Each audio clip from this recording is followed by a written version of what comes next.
muchos no estuvisteis en el retiro, no pasa nada, ¿vale? No pasa nada porque por eso estamos haciendo esto. Seguimos recordando muchas cosas que ahí hablamos y seguimos además profundizando y introduciendo nuevos temas.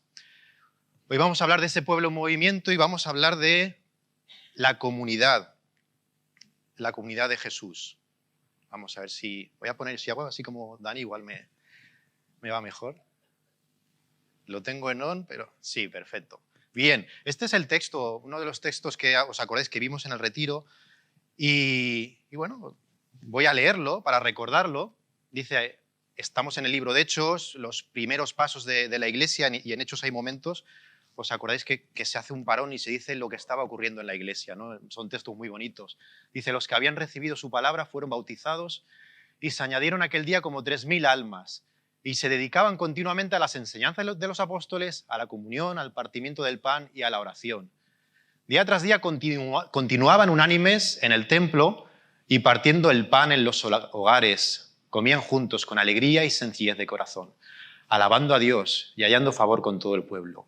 Y el Señor añadía cada día al número de ellos los que iban siendo salvos. Y de aquí, de este texto, sacábamos ese famoso ADN de la comunidad del nuevo pacto, de la iglesia, y sacábamos 5 puntos. La enseñanza apostólica, que es de donde surge, pues, los fundamentos, lo que Jesús dejó a sus apóstoles y sus apóstoles nos han transmitido a través del Espíritu Santo.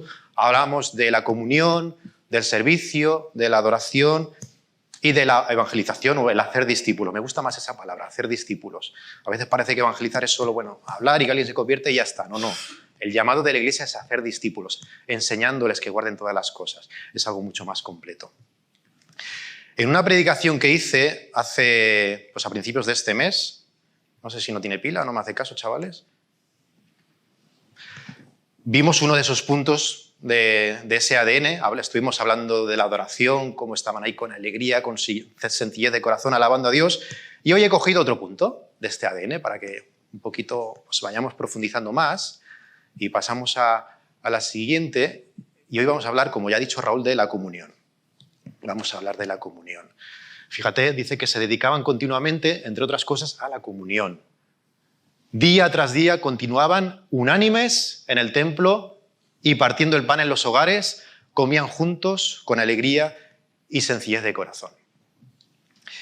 Y lo primero que me llama la atención de este texto es esto de unánimes. Unánimes. Todos sabemos lo que es la unanimidad, es decir, estar todos de acuerdo. Se puede traducir también como ser todos de un mismo parecer. Y es una palabra que aparece muchísimo en el Nuevo Testamento, pero casi en exclusiva en Hechos de los Apóstoles.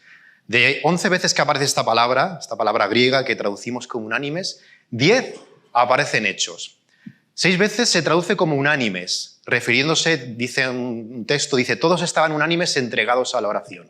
La realidad es que la oración en comunidad crea unanimidad, hace que estemos todos en un mismo sentir.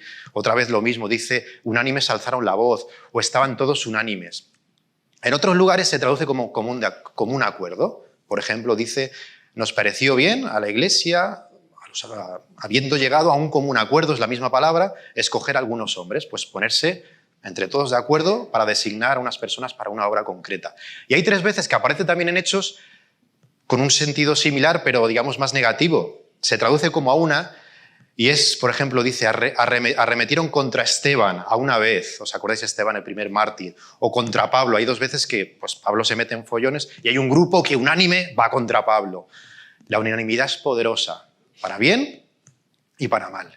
Y aquí vemos que esta iglesia, la que llamamos la iglesia primitiva, en los primeros años era una iglesia unánime. Ojo, no era una iglesia perfecta. Quien se ponga a leer Hechos verá que no es una iglesia perfecta. Y pues que también habían problemas, ¿vale? Pero sí que se destaca mucho la importancia de la unanimidad. Y claro, yo vengo hoy ya, al año 2022, a puertas del 2023, y me pregunto, ¿es posible la unanimidad hoy en la iglesia? ¿Es posible que tengamos un mismo sentir? ¿Es posible esto hoy con tantas opciones que tenemos, tantas elecciones? Hablaremos planteamientos, creencias a la carta, iglesias a la carta, un montón de historias. ¿Es posible realmente hoy la unanimidad, ese mismo sentir? Pues mira, el apóstol Pablo lo explica muy bien y él utiliza varias veces una figura muy bonita que los que lleváis años de cristianos la conocéis, la Iglesia la presenta como ¿qué? Como un cuerpo. Como un cuerpo. ¿Y la cabeza de ese cuerpo quién es? Es Jesús, muy bien. La cabeza es Jesús. Sus seguidores somos los miembros de ese cuerpo. Cada uno tenemos diferentes funciones, pero todos estamos unidos en ese cuerpo y sabiendo que un cuerpo completo no se puede dividir, ¿vale?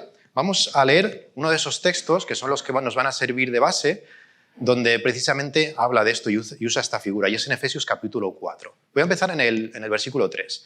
Dice: esforzándoos por preservar la unidad del Espíritu en el vínculo de la paz, ¿vale? Fijaros que estamos hablando de unanimidad, de comunidad, pues aquí dice que nos tenemos que esforzar en la unidad. Y dice, porque hay un solo cuerpo y un solo espíritu. Así como también vosotros fuisteis llamados en una misma esperanza de vuestra vocación. Un solo Señor, una sola fe, un solo bautismo, un solo Dios y Padre de todos, que está sobre todos, por todos y en todos. Es un texto muy bonito, un himno de la Iglesia, precioso. Lo mismo, somos un cuerpo. Solo uno, solo hay una Iglesia. ¿Por qué? Porque solo hay un Señor, solo hay una fe, solo hay un Padre que está sobre todos y en todos. Unánimes en el Señor. Ha dicho una frase, no sé si os habéis dado cuenta antes, Raúl. La comunidad, nosotros somos una comunidad pero muy diferente, porque somos comunidad en el Señor y eso lo cambia todo. Nuestra unión no es porque apoyemos al mismo equipo de fútbol. Ahora estamos en plan futboleros, ¿no? Estamos con el Mundial y aquí pues algunos apoyaréis a un equipo, a un país, otros a otros, seguramente en función de nuestro lugar de nacimiento. Pero aquí no estamos evidentemente porque apoyemos a un mismo equipo de fútbol. Tampoco, y fíjate esto es muy sencillo de entender, pero a veces no se entiende, tampoco apoyamos al mismo partido político ni tenemos las mismas ideas políticas. A veces se piensa que por ser cristiano tienes que ser de un signo o tienes que ser de otro. Pues no. Hay cristianos que son de derechas, hay cristianos que son de izquierda, hay cristianos que son de centro. Lo que creo sí que podemos estar de acuerdo es que encontrar la representación total de nuestra fe en la política es un camino equivocado. Porque el mensaje que se nos ha depositado no es un mensaje político, aunque tenga implicaciones políticas. No estamos aquí por ser de un partido político en concreto. Tampoco porque nos guste la misma música, evidentemente, ni siquiera la misma comida, ni siquiera por nuestro lugar de nacimiento. Si nos ponemos a decir aquí de qué países somos, madre mía, saldrían un montón de países diferentes. Ni por nuestro idioma. Aquí estamos hablando en español, pero para alguno de vosotros vuestro idioma materno no es el español. Nuestra unión, nuestro vínculo, lo que nos une de una forma que es difícilmente explicable, es Dios. Dios es quien nos une. Porque si nos uniese la fiesta, seríamos una falla, ¿no? ¿Y podemos hacer fiestas? Sí, pero no somos una falla.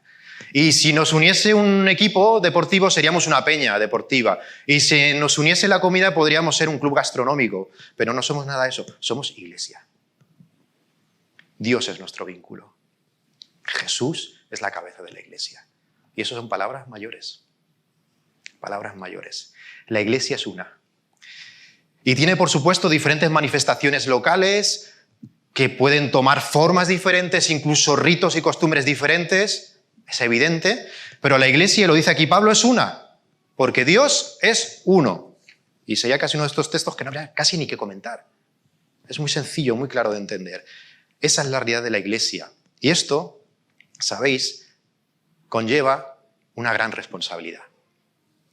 Y cuando hablamos de responsabilidad, no nos gusta la responsabilidad. No nos gusta la responsabilidad. Pues fíjate, la vida conlleva responsabilidad. Si no quieres responsabilidad, no quieres vivir. ¿Así? La vida conlleva responsabilidad. ¿Quieres tener hijos? Conlleva responsabilidad. Luego, evidentemente, hay una serie de beneficios, de privilegios, de cosas que disfrutas, pero la responsabilidad forma parte de la vida y tenemos que asumirla. Dice este versículo 3, Efesios 4:3, dice, esforzándoos por preservar, o solícitos por preservar la unidad del Espíritu en el vínculo de la paz. Leía un teólogo comentando este versículo que dice que la unidad de la Iglesia ya existe como don. Ya existe. Pero no basta con que la iglesia exista, no basta con que la unidad exista, hay que construirla continuamente, tenemos que preservarla, ahí lo dice, hay que preservarla. Se nos ha depositado algo, se nos ha dado algo de lo que formamos parte y tenemos que trabajar con responsabilidad en mantener esa unidad. Tenemos que trabajar en ser una comunidad real. Y eso implica responsabilidad y veremos, eso implica movernos, que seamos un pueblo en movimiento, que toma pasos y tomamos decisiones en nuestras vidas para ser comunidad. La iglesia es un cuerpo. La iglesia es un hombre, una mujer nuevos, formados por muchos hombres y muchas mujeres nuevos, y comunitariamente nos tenemos que esforzar y nos tenemos que dedicar para parecernos cada día más al hombre nuevo que es Jesús. A nivel personal, pero a nivel comunitario también. Y fíjate, es que esta dimensión comunitaria de lo que somos, de nuestra fe, en Occidente se ha perdido mucho de eso. Porque somos muy individualistas. En este texto Pablo, después de presentar esta imagen del cuerpo, que solo es uno, cuerpo que no le puedes quitar un cuerpo entero, pues no le puedes quitar un brazo, una pierna, no necesitamos todos. Pues después de presentar esta imagen, somos solo uno, tenemos un solo Señor, solo un Dios. Después explica que el Señor da a algunos unos dones, da dones a todos, a toda la iglesia, y aquí en concreto hay unos dones concretos específicos que están enfocados en la capacitación y el crecimiento de la iglesia. Entonces seguimos un poquito más adelante y leemos en el versículo 11, estos versículos, dice que a algunos les dio el ser apóstoles, a otros profetas, a otros evangelistas, a otros pastores y maestros, a fin de capacitar a los santos para la obra del ministerio, para la edificación del cuerpo de Cristo. Hasta que todos lleguemos a la unidad de la fe y del conocimiento, algunas versiones ponen del conocimiento pleno, la palabra realmente es conocimiento, el conocimiento verdadero, del Hijo de Dios, a la condición de un hombre maduro a la medida de la estatura de la plenitud de Cristo. Bien, todos tenemos dones. Si has conocido al Señor, si le has dado tu vida, tienes un don o más dones para ponerlos a servicio de la iglesia. Pero es cierto que también hay una serie de dones más concretos que tienen unos objetivos muy concretos. Aquí habla de apóstoles, pues hay discrepancias. Podría referirse a los apóstoles en mayúsculas, aquellos que han estado con Jesús, fueron llamados, escogidos por Jesús directamente, convivieron con Él, fueron enseñados por Él, encomendados por Él, los 12, luego tenemos a Pablo también. Hay otros que dice pues, que apóstoles, la palabra apóstol significa enviado, puede referirse a las personas que tienen unos dones también especiales para abrir iglesias, para abrir nuevas obras. Se habla de profetas, yo el profeta lo entiendo hoy día como este predicador o predicadora que es capaz de coger la Biblia, explicarla y actualizarla y dar un mensaje que dices, ostras, esto me ha llegado hoy, me está hablando a mí hoy la palabra de Dios. Habla de evangelistas, todos estamos llamados a evangelizar, pero es cierto que hay personas, hay hermanos y hermanas que tienen un don especial que dices, no sé, esta persona lo que hace es el Espíritu Santo que habla, comparte, y hay personas que conocen al Señor. Otros pastores que se dedican al cuidado de las personas de la iglesia, maestros, esto lo entendemos muy bien lo que es. Pues bien, fijaros, son dones, y esto me gustaría también dejar un detallito ahí, son dones en muchos casos muy visibles, porque implica, como estoy haciendo yo ahora, pues ponerte delante de mucha gente, en muchos casos, implica responsabilidad, implica mucha exposición, pero todo ese trabajo es, ¿sabes para qué? Lo dice este texto, para capacitar, para perfeccionar a los santos para la obra del ministerio. Todo ese trabajo de los pastores, de los maestros, no es para el desarrollo personal, no es para encumbrar la carrera de uno, no es para ser famoso, no es para llenar mis necesidades personales de reconocimiento, no es para nada de eso. Es para capacitar a los demás, para hacer a los demás que crezcan, que crezcan. Y es interesante, la palabra perfeccionar, capacitar, es un término que significa poner en condición apropiada, moldear, completar, como hace el alfarero con el barro. Se traduce en el Nuevo Testamento de otras maneras, a veces dice hacer apto, ejercitar, remendar, cuando están hablando de arreglar los desperfectos de las redes, o en Gálatas se traduce como restaurar. La iglesia está hecha de relaciones personales. ¿Sí o no? Sí. Y cada uno, tenga el don que tenga, ahora ya hablando en los dones generales, cada uno tenga el don que tenga, desde una perspectiva comunitaria, tenemos que ser don para los demás, un don para los otros. Estamos llamados a rehabilitarnos, a reconstruirnos, a remendarnos unos a otros. Es decir, estamos llamados a apoyarnos y sostenernos. Y alguno dirá, uy, que es que la iglesia a mí no me apoya ni me sostiene. Fíjate, cuando pienses eso, te animo a que pienses otra cosa. ¿A quién estoy yo apoyando y sosteniendo? Y entonces cambia el enfoque y seguramente empiezas a ver las cosas de otra manera, desde una perspectiva más idónea. Estamos llamados a apoyarnos y a sostenernos. Si yo me preocupo en eso, yo no me tengo que preocupar en que mi tío Raúl se preocupe por mí, o José Luis, o Pablo, no. Yo tengo que preocuparme en que los dones que yo he recibido estén siendo dones para otros. Una iglesia que se entiende como comunidad, unánime en el Señor, es una iglesia donde los miembros se apoyan, se ayudan y se sostienen imperfectamente, pero lo hacen. Es una iglesia donde sus pastores y maestros no lo hacen todo.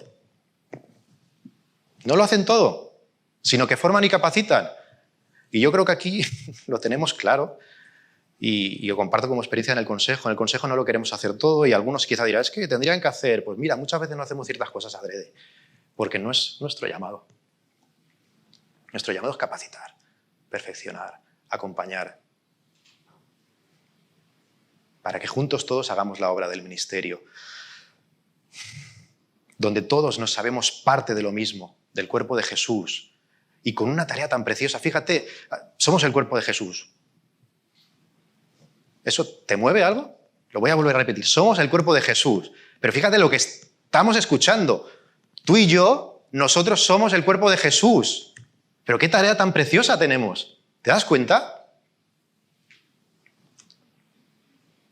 No caben los personalismos. Si entendemos que somos el cuerpo de Jesús, no caben el culto a la personalidad, no cabe el voy a salir yo que se me vea más porque quiero. No. Porque mi reconocimiento, mi valía está ya en lo que Dios ha hecho por mí, en que soy amado.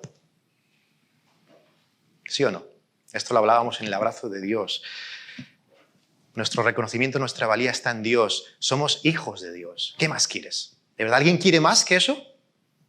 Pues vivamos, que somos hijos. Y vivamos en comunidad, porque Dios tiene muchos hijos y entonces nosotros tenemos hermanos, hermanitos, para estar ahí y convivir con ellos. Es interesante que ese perfeccionamiento, capacitación, al que muchos hermanos dedican su tiempo, capacitando a otros, enseñando a otros, el objetivo que tiene, fíjate, es capacitarlos para la obra. Y aquí entramos a veces con, ¿quién está en la obra? ¿No? ¿Quién está en la obra? El lenguaje cristiano evangélico a veces es un poquito tremendo, ¿no? Tenemos a veces unos vocabularios que están totalmente en contra. Sabemos lo que queremos decir, ¿vale? Y quizás es ser un poco puntilloso, pero está totalmente en contra de lo que transmite la Biblia. Cuando se nos dice, oye, Raúl, ¿tú estás en la obra? Raúl diría que sí. Raúl diría que sí. Pero tú dices, no, tú no estabas en la banca y tú ahora estás jubilado, pero tú en la obra no estás, ¿no? O José Luis, ¿tú estás en la obra? No, yo estoy en Consum, diría José Luis, ¿no? Estás en Consum muchos años y muy contento. ¿Quién está en la obra? ¿Los obreros? ¿Quién está en la obra? ¿Los pastores? O ya cuando se habla, no, este es obrero a todo tiempo. Vale, sí, soy muy puntilloso. Como obrero a todo tiempo. Entonces, fijaros lo que estamos diciendo. Hay tiempo para la obra y hay tiempo que no es para la obra. Yo cuando estoy trabajando en mi oficina, no estoy en la obra del Señor, ¿no? Cuando José Luis está en Consum, iba a decir la competencia, perdona, no está en la obra, ¿no?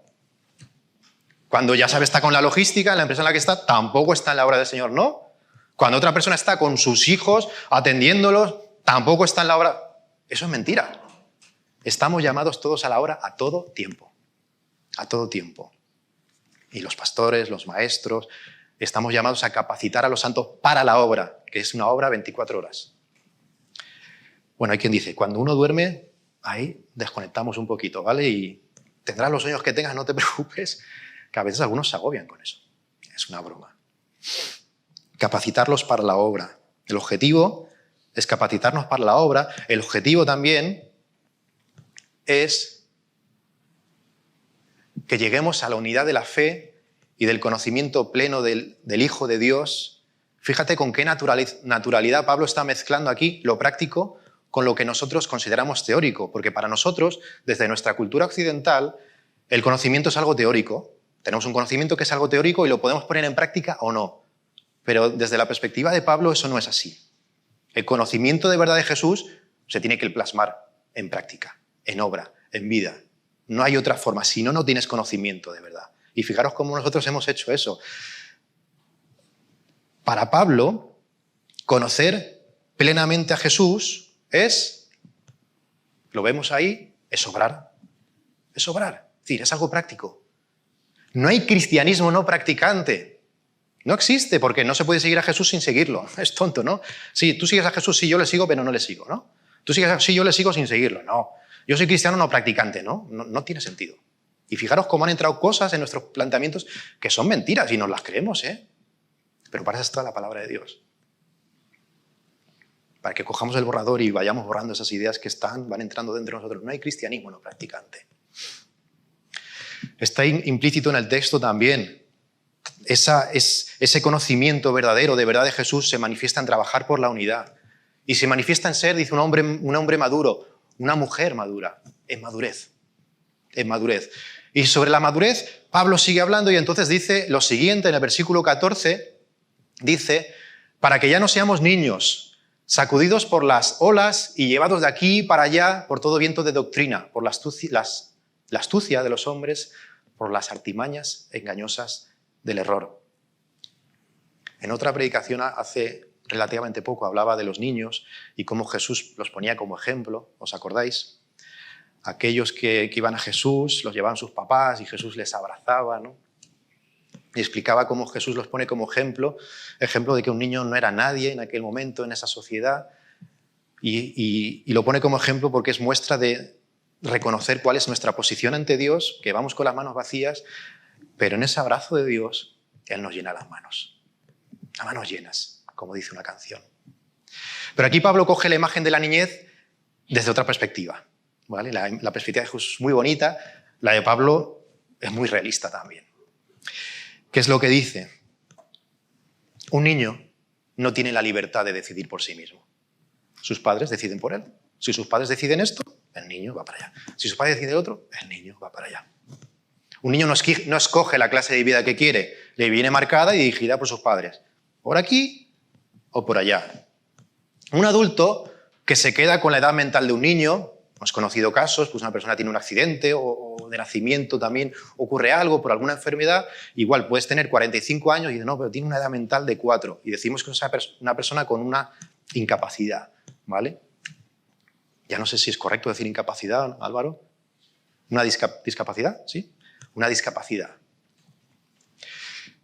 Y es la realidad que los niños tienen ciertas limitaciones y todos los que estamos aquí, todos hemos sido niños o niñas, todos. Y yo me acuerdo de una escena, además me acuerdo perfectamente, no sé exactamente qué edad tendría, pero estaba en el cole, un amigo me contó unas cosas y llegué a mi casa y estaba ahí, recuerdo que estaba en la cocina con mi madre, mi hermano mayor, y empecé a contar, mi amigo Richard tiene un reloj, no me lo ha enseñado, pero tiene un reloj que hace unas cosas mágicas. Y no sé, no me acuerdo lo que hacía ese reloj, ¿vale? Pero era algo, vamos, yo creo que ni los relojes, han pasado muchos años de eso, pero vamos, era una fantasmada. Y entonces yo contaba eso a mi madre, a mi hermano mayor, y me miraban diciendo, tío, ¿cómo te crees eso? Pero te está mintiendo, te está fantasmeando. Y yo, que no, que es mi amigo, que es de verdad, que me está diciendo la verdad. Me lo creía de verdad, en serio. Y hace poco viví eso mismo con Joel, con mi hijo pequeño, y venía y contaba, y Joel en ese sentido parecido a mí es muy crédulo, y si un amigo le dice algo, él se lo cree, porque es su amigo. La capacidad de discernimiento de un niño está limitada por su poco conocimiento, por su experiencia. Y bueno, a mí el conocimiento, como todos, nos vamos haciendo mayores, nos lleva a discernir que hay cosas que son mentira, que hay cosas que son fantasmadas, como este amigo mío tan fantasioso, que me las colaba que no veas. Pablo exhorta a los seguidores de Jesús a que no seamos como niños. Y si nos exhorta eso, si está exhortando aquí a esta comunidad a la que está escribiendo, es porque puede que seamos como niños. Cuando conocemos poco a Jesús y por tanto no estamos capacitados ni podemos trabajar por la unidad de la Iglesia, por ser esa comunidad que vemos en Hechos, esa comunidad de Jesús a la que cada día se añadían los que iban siendo salvos.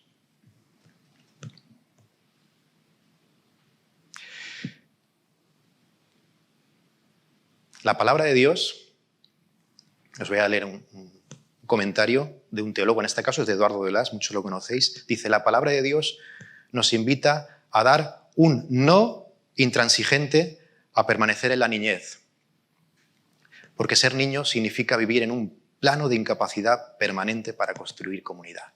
No podemos seguir siendo niños. Y hay más rasgos típicos también de la niñez y que la podemos equiparar con la niñez espiritual. Una es que los niños son muy individualistas, ¿vale?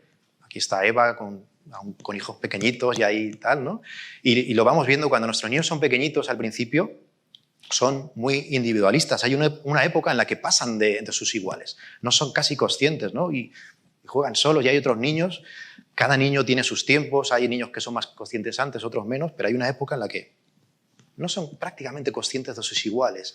No se preocupan por los otros, por sus sentimientos, evidentemente, por sus necesidades. Es algo que se les escapa completamente. Todo gira en el yo, todo gira en lo mío. Para ellos no existe el concepto de comunidad, para ellos no existe el compartir, ¿no? Y entonces vamos educando y enseñándoles, hay que compartir, y mira, y esto, oye, y si compartes, pues puedes jugar con otro, y mira qué bien te lo pasas, y van aprendiendo, y vamos aprendiendo, y todos hemos pasado por ahí. Ahora, aquí todos somos ya mayorcitos, ¿vale?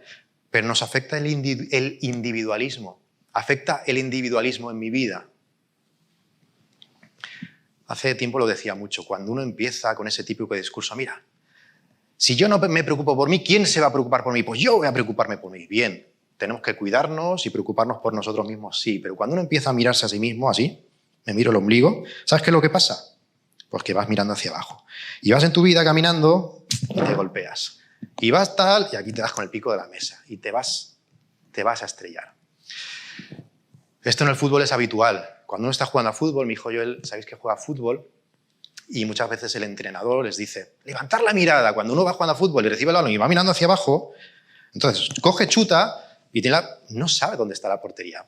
Pues el balón va donde va. A veces igual llega a portería, o a veces igual se la pasan a un compañero, pero si miras hacia abajo, no va a haber juego. Te vas a perjudicar tú, porque vas a jugar peor, y vas a perjudicar a tu equipo, vas a perjudicar a la comunidad. Mirarnos al ombligo no es una buena estrategia. Te lo digo de verdad. ¿Afecta el individualismo a mi comunidad? Pues voy a seguir con el mismo, como estamos futboleros, con el mismo ejemplo del equipo de fútbol. Mira, el equipo de mi hijo es un equipo donde individualmente hay muchos chavales, muchos, que juegan muy bien. Y tocan el balón y tal, con muy buenos movimientos. Ahora, los pones a jugar en equipo y no son equipo. Entonces uno coge, se lleva el balón, intenta chupar, tal, lo pierde. Y otro coge, tal, lo mismo. Uno está desmarcado, no le ven nada. Y así. Y juegan contra un equipo que cogen y hacen un pase, dos pases, tres pases, ya está en la portería. Un pase, dos pases, tres pases, ya está en la portería. Saben dónde está cada uno, saben. Lo saben. Porque son equipo.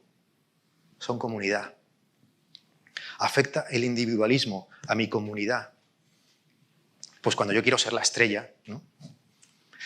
Y sentirme que estoy por encima, cuando me siento más capacitado que mis hermanos o más capacitada, cuando me siento más santo, más espiritual que los demás, pues fíjate, no soy ni más capacitado ni más santo. Lo que soy es un bebé espiritual. Porque la madurez nos pone en nuestro sitio. Y nos hace ver mejor quiénes somos y conscientes que el que está arriba es Dios y los que estamos abajo somos todos nosotros, y yo el primero. Y ese que está arriba nos ama sin medida y ha bajado a por nosotros. Pero solo hay dos planos, ¿eh? Solo hay dos planos. Cuando mi comodidad está por encima del esfuerzo en ser comunidad, pues estoy siendo también individualista. Y no construyo comunidad. Veíamos en el texto, de hecho, se habla de las casas, ¿no? Se juntaban en la sinagoga, en los templos, pero también en las casas, y es cierto que ahí las iglesias pues eran en casas, no tenían locales como nosotros, que digamos que compramos o alquilamos en comunidad, y nos facilita mucho las cosas, puede entrar quien quiera libremente, no es una casa, ¿no? que está algo más limitado. Pero comían juntos, y el hecho de compartir, de comer, de dedicar tiempo a abrir nuestras casas es una herramienta tremenda para construir comunidad.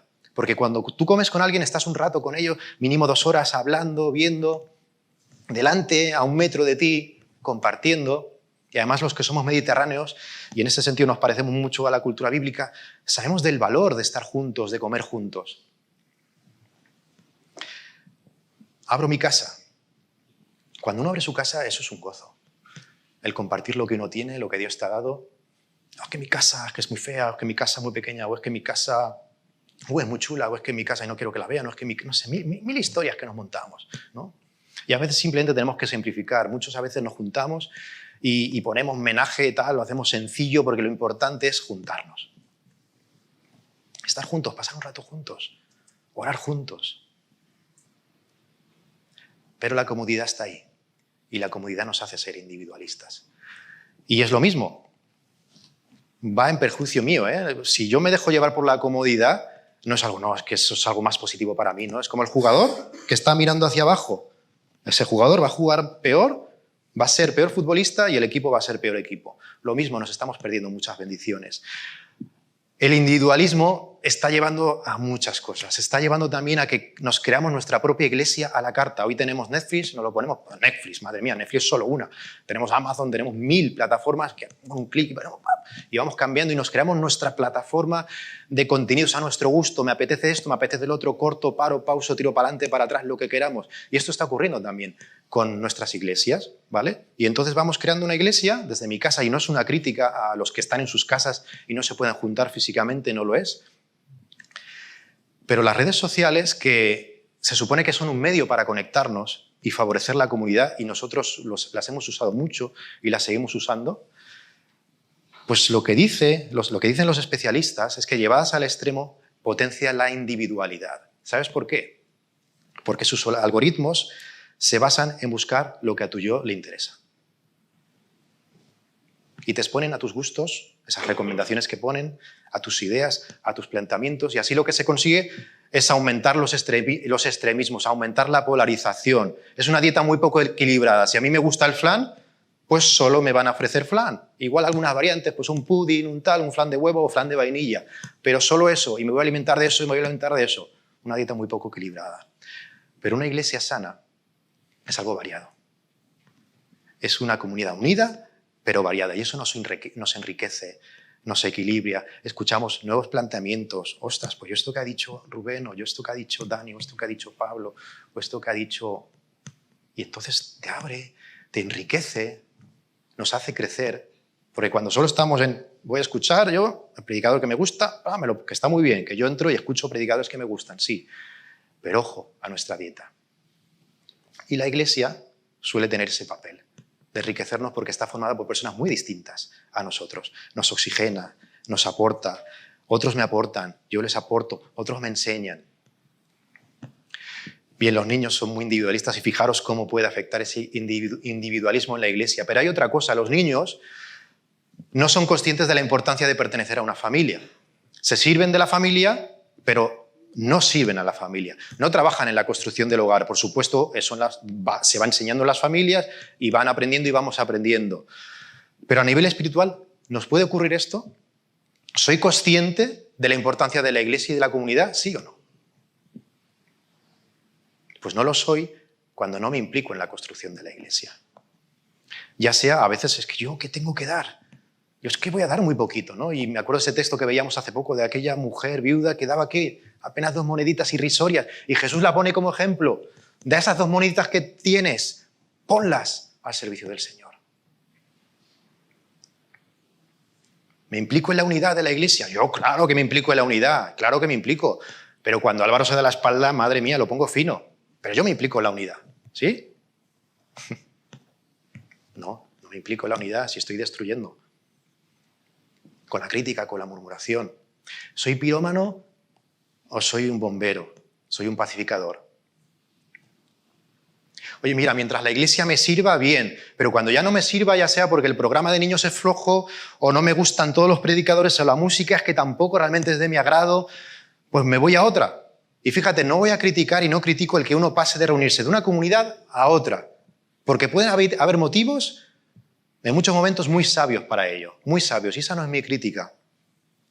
Pero sí que llamo la atención que cuando esos motivos están basados en nuestra niñez espiritual, el no ser consciente de lo que es la iglesia y de lo que es ser iglesia, porque entonces vamos a ir de un sitio a otro, como dice el texto, movidos de aquí para allá, sacudidos por las olas y llevados de aquí para allá. Otra cosa que tienen los niños cuando se van haciendo más mayores, ya ven la comunidad, pero al principio la comunidad la viven un poquito a grupitos, a veces demasiado sectarios, ¿no? y se tiende mucho a crear grupos y a crear, porque eso nos diferencia, ¿no? Y pues, yo creo mi grupo y mi diferencia de los otros.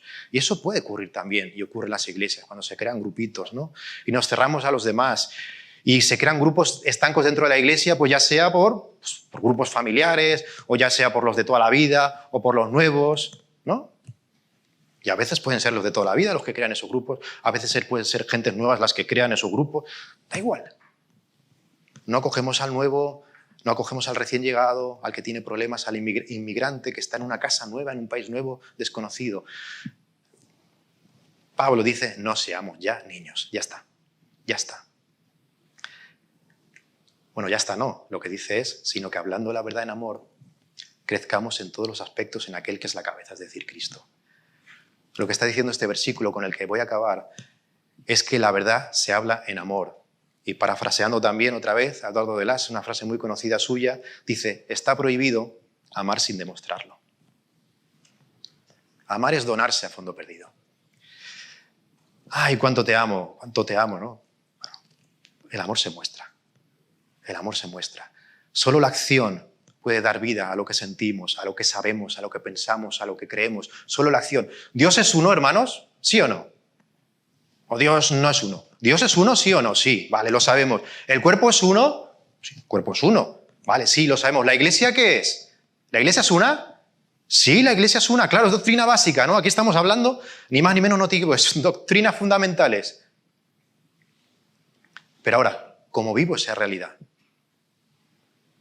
¿Realmente la iglesia es una? Estoy trabajando en la construcción de esa comunidad de Jesús.